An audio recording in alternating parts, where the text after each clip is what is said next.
Hi hello నమస్తే welcome to SV6 news సమగ్ర సమాచార వారిది.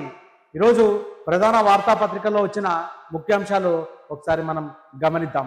ముందుగా ప్రధాన పత్రిక ఈనాడులో మనం చూసుకున్నట్లయితే ప్రపంచంతో పోటీ పడతాం, నెంబర్ 1 బ్రాండ్గా హైదరాబాద్ను మారుస్తాం. నిన్న దశాబ్ది తెలంగాణ అవతరణ ఉత్సవాల్లో భాగంగా నిన్న సీఎం రేవంత్ రెడ్డి గారు మాట్లాడుతూ ప్రతి మండల కేంద్రంలో ఇంటర్నేషనల్ మోడల్ స్కూళ్ళు, డ్రగ్స్ నియంత్రణకు పట్టుదలగా పనిచేస్తున్న గ్రీన్ తెలంగాణ 2050 పేరుతో మాస్టర్ ప్లాన్ తయారు, తెలంగాణ ఏర్పాటులో సోనియా, మీరా, సుష్మా సహకారం మరవలేం.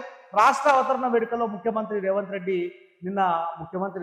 గారు మాట్లాడుతూ ఆ రోజు తెలంగాణ ఇచ్చేటప్పుడు సోనియా గారు, అప్పుడు లోక్సభ స్పీకర్గా ఉన్న మీరా, సుష్మా స్వరాజ్ గారు బీజేపీ ప్రతిపక్ష పార్టీ అధినేత సుష్మా స్వరాజ్ గారు, వీరి ముగ్గురి వల్లనే ఈరోజు తెలంగాణ సహకారం అయిందని చెప్పి నిన్న తన అవతరణ దినోత్సవాల భాగంగా చెప్పారు.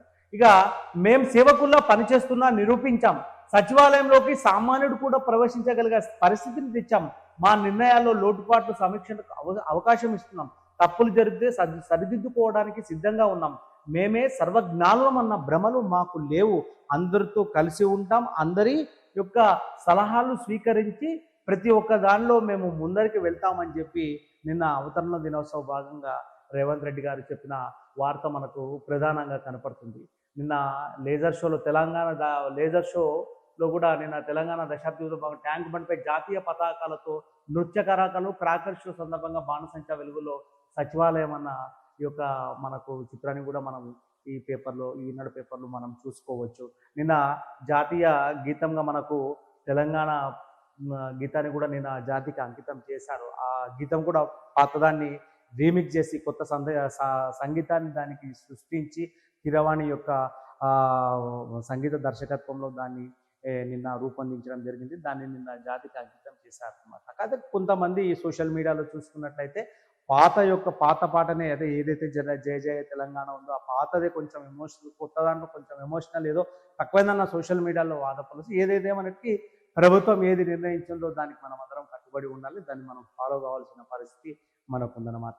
ఇక కాంగ్రెస్ సర్కారుకు రోజులు దగ్గర పడ్డాయి, ప్రభుత్వంపై ప్రజల్లో అసంతృప్తి, ఇప్పటికిప్పుడు అసెంబ్లీ ఎన్నికలు జరిగితే బారాసాకు 105 సీట్లు ఖాయం, లోక్సభ ఎన్నికల్లో ఎన్ని సీట్లు వచ్చినా ఇబ్బంది లేదు, తెలంగాణ ఆవిర్భావ వేడుకల్లో బారాస అధినేత కేసీఆర్ గారు నిన్న తెలంగాణ యొక్క అవతరణ దినోత్సవాల భాగంగా నిన్న తను మాట్లాడుతూ తెలంగాణ భవన్లో అమరవీరుల స్తూపానికి నివాళులు అర్పిస్తూ ఇప్పటికిప్పుడు అసెంబ్లీ ఎన్నికలు గినక జరిగితే ఒకవేళ తెలంగాణలో అసెంబ్లీ ఎన్నికలు గినక జరిగితే 105 సీట్లు ఖచ్చితంగా తెలంగాణ బీఆర్ఎస్కి వస్తాయని చెప్పి తాను ఘంటాపథంగా చెప్పిన సందర్భం మనం చూసుకోవచ్చు.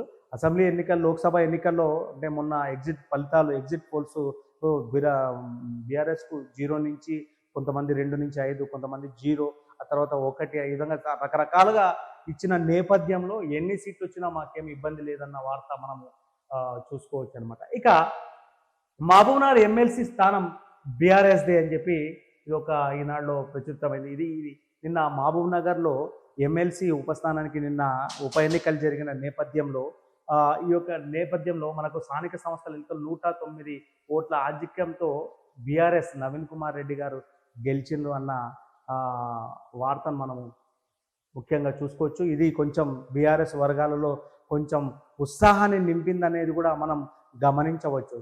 ఇక అరుణాచల్లో మళ్ళీ కమల వికాసం, 46 స్థానాల్లో భాజపా జయభేరి, సిక్కింలో SKM అఖండ విజయం, 32 సీట్లలో ఏకంగా 31 దాని ఖాతాలోకి అని చెప్పి నిన్న అరుణాచల్లో ఈ యొక్క శాసనసభ ఎన్నికలలో మొత్తం 46 స్థానాలకు భాజపా జయభేరి మోగించినట్లు మనకు ప్రధాన వార్త ఈనాడులో మనకు ప్రచురితమైందనమాట. ఇక తెలంగాణ ప్రజలే తెచ్చుకున్నారు, చరిత్రను సీఎం వక్రీకరిస్తున్నారు, కాంగ్రెస్ కార్యక్రమంలో దశాబ్ది ఉత్సవాలు, లక్ష్మణ్ భాజపా కార్యాలయంలో రాష్ట్ర ఆవిర్భావ దినోత్సవం.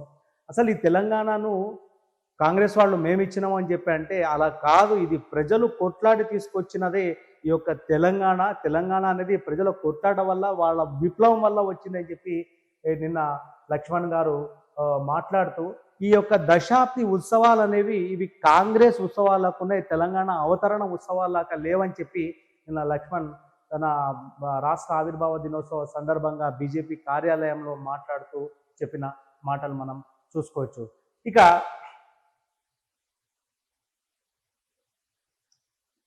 సాక్షి దినపత్రికలో చూసుకున్నట్లయితే ఇక ప్రపంచంతోనే పోటీ అవతరణ దినోత్సవాల సందర్భంగా రేవంత్ రెడ్డి గారు మాట్లాడినది మనకు బ్యానర్ ఐటమ్గా ఇక్కడ ఇచ్చారు. వాన కురుస్తుండగా ట్యాంక్ బండిపై అందశ్రీ కిరవాణులకు జ్ఞాపకం అందజేస్తున్న గవర్నర్ రాధాకృష్ణన్ చిత్రంలో సీఎం రేవంత్ రెడ్డి నిన్న సాయంత్రం లేజర్ షో కార్యక్రమం అయినాక ఎవరైతే ఈ యొక్క మ్యూజిక్ డైరెక్టర్ మరియు అందశ్రీ గారికి జ్ఞాపికలు అందజేస్తున్న దృశ్యాన్ని గవర్నర్ గారు అందజేస్తూ వర్షంలోనైనా వాళ్ళ జ్ఞాపకాలు అందజేస్తున్న దృశ్యాన్ని మనం ఇక్కడ చూసుకోవచ్చు అనమాట. అయితే ఇక్కడ ఈ యొక్క వార్తను చూసుకున్నట్లయితే తెలంగాణ రక్షణ కోసమే గులాబీ జెండా పుట్టింది. ఎన్నికల్లో జయపజాలు ముఖ్యం కాదు, ప్రజల ప్రయోజనాలే ప్రధానం. తుజి శ్వాస వరకు తెలంగాణ కోసమే పనిచేస్తా. తెలంగాణ దశాబ్ది వేడుకల్లో బీఆర్ఎస్ అధినేత కేసీఆర్ కూడా మాట్లాడాడు. ఇక్కడ తెలంగాణ భవన్ నుంచి మాట్లాడుతూ తన తుది శ్వాస కూడా ఈ యొక్క తెలంగాణ ప్రజల కోసమే ఉంటుంది. బీఆర్ఎస్ పార్టీ కూడా తెలంగాణ ప్రజల కోసమే పుట్టిందని చెప్పి నిన్న చెప్పడం జరిగిందనమాట. ఇక లెక్క ఏదైనా ఫ్యాన్ పక్క అసెంబ్లీ ఎన్నికలపై మెజారిటీ జాతీయ రాష్ట్ర మీడియా సంస్థల ఎగ్జిట్ పోల్స్ స్పష్టీకరణ అని చెప్పి ఇక్కడ టైమ్స్ నౌ ఈటీజీ ఎగ్జిట్ పోల్స్లో వైఎస్ఆర్సీపీ హవా ఉందని చెప్పి ఈ యొక్క ప్రధాన వార్త మనకు ఇక జర్నలిస్ట్ డైరీలో మనం చూసుకున్నట్లయితే రేవంత్ రెడ్డి జాక్పాట్ ముఖ్యమంత్రి. కేటీఆర్ నిన్న తీవ్ర ఆరోపణలు చేస్తూ రేవంత్ రెడ్డి జాక్పాట్ ముఖ్యమంత్రిగా నిన్న తను టీఆర్ఎస్ భవన్లో మాట్లాడుతూ చెప్పాడు. ఇదొక వార్త. చెరబట్టాలని చూస్తే తెలంగాణ సమాజం సహించదు. తెలంగాణ ఆవిర్భావ దినోత్సవాల వేడుకలో సీఎం రేవంత్ రైతు సంక్షేమం ఆడబిడ్డల అభ్యుదయం మా ప్రభుత్వ లక్ష్యం అని చెప్పి నిన్న తెలంగాణ ఆవిర్భావ సభలో చెప్పారు. ఇక ఇచ్చిన మాటకు కట్టుబడి ఉన్నాం. సోనియా గాంధీ తాను ఏ విధంగా మేము తెలంగాణ ఇస్తామన్న మాటకు మేము నిలబడి ఉన్నాం, కొన్ని అనారోగ్య కారణాల వల్ల మేము రాలేకపోతున్నాం అని చెప్పి నిన్న సోనియా గాంధీ ఒక ప్రెస్ మీట్లో తెలంగాణ ఆవిర్భావ దినోత్సవంగా ఒక ప్రెస్ మీట్లో ఒక వార్తను చెప్పడం జరిగిందనమాట. అట్టహాసంగా స్టేట్ ఫార్మేషన్ సెలబ్రేషన్స్, ఇది నిన్న అట్టహాసంగా ట్యాంక్ బండ్ పైన కూడా అనేక స్టాల్స్ తోటి సీఎం రేవంత్ రెడ్డి గారు మరియు గవర్నర్ గారు దీన్ని సందర్శించడం జరిగిందనమాట. ఇక 3 జోన్లుగా తెలంగాణ సీఎం సంచలన నిర్ణయం అని చెప్పి ఒక ప్రధాన వార్త జర్నలిస్ట్ డైరీలో మనం చూసుకోవచ్చు. తెలంగాణను 3 జోన్లుగా విభజన చేస్తున్నట్లు ముఖ్యమంత్రి రేవంత్ రెడ్డి వెల్లడించారు. రాష్ట్ర అవతరణ దినోత్సవం సందర్భంగా ముఖ్యమంత్రి రేవంత్ రెడ్డి పేరేడ్ గ్రౌండ్స్ లో ప్రసంగించారు. స్వల్పకాలిక ఆలోచనలు కాదు, హైదరాబాద్ ఔటర్ రింగ్ రోడ్ పరిధిలో ఉన్న ప్రాంతం urban Telangana, outer ring road నుండి రీజనల్ రింగ్ రోడ్ మధ్య suburban Telangana regional, ring road నుండి తెలంగాణ రాష్ట్ర సరిహద్దుల వరకు ఉన్నది దీర్ఘకాలిక ప్రణాళికలతో భవిష్యత్ పునాదులు వేస్తున్నామని చెప్పి నిన్న ఈ యొక్క 3 జోన్లుగా తెలంగాణను మనము చేస్తున్నామని చెప్పి నిన్న రేవంత్ రెడ్డి గారు ఈ విధంగా చెప్పారనమాట. ఇక ప్రభాకర్ రావును కలిసినట్లయితే, ఈ వార్తను మనం ఇంతకు ముందు కూడా చూసుకున్నాం, ప్రభాకర్ రావును కలిసినట్లయితే రుజువు చేస్తే ముక్కు నేలకు రాస్తా అని చెప్పి హరీష్ రావు గారు చెప్పిన అది మనకు ముఖ్యంగా మనం చూసుకోవచ్చు. ఇక కొంచెం మనం ఒకసారి జాతీయ వార్తలలో కూడా మనము చూసుకున్నట్లయితే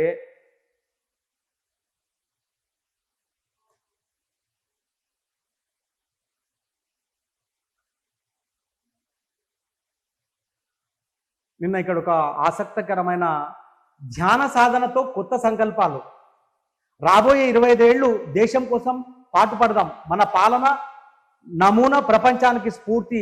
నిన్న దేశ భవిష్యత్తు పైన నా ఆలోచన అని చెప్పి ధ్యానం తర్వాత తనకు కొత్త ఆలోచనలు వచ్చాయి. అవన్నీ ఖచ్చితంగా ఈసారి మనం విజయం చెందినాక, ప్రభుత్వాన్ని ఏర్పాటు చేసినాక అవన్నీ ఇంప్లిమెంట్ చేయాలి అన్న దిశగా నిన్న మోడీ గారు మాట్లాడుతూ నిన్న తుఫాన్లు, అగ్ని ప్రమాదాలపై ఉన్నత స్థాయి సమీక్ష జరుపుతూ 100 రోజుల ప్రణాళిక పైన నిన్న చర్చ జరిపినట్లు నిన్న మనకు ప్రధాన వార్తాపత్రికల్లో వచ్చింది. అయితే దీన్ని సవాల్ చేస్తూ మోడీ మైండ్ గేమ్ అని చెప్పి కాంగ్రెస్ 2 రోజుల్లో లోక్సభ ఎన్నికల ఫలితాలు రానుండగా ఉన్నతాధికారులతో ప్రధాని జరిపిన సమీక్ష పాలనా యంత్రాంగంపై ఒత్తిడి తెచ్చే మైండ్ గేమ్ అనే కాంగ్రెస్ పార్టీ విమర్శించని చెప్పి, కాంగ్రెస్ వాళ్ళు విమర్శించని చెప్పి ఒక వార్త కూడా మనం చూసుకోవచ్చు అనమాట.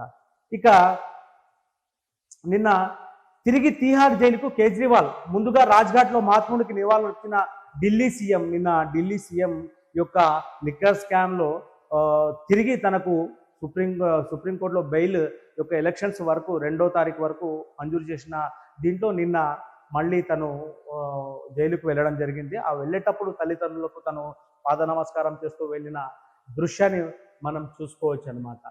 ఇక ఇవి ఈరోజు వచ్చిన ముఖ్యమైన వార్తలు. చూస్తూనే ఉండండి సమగ్ర సమాచార వారిది.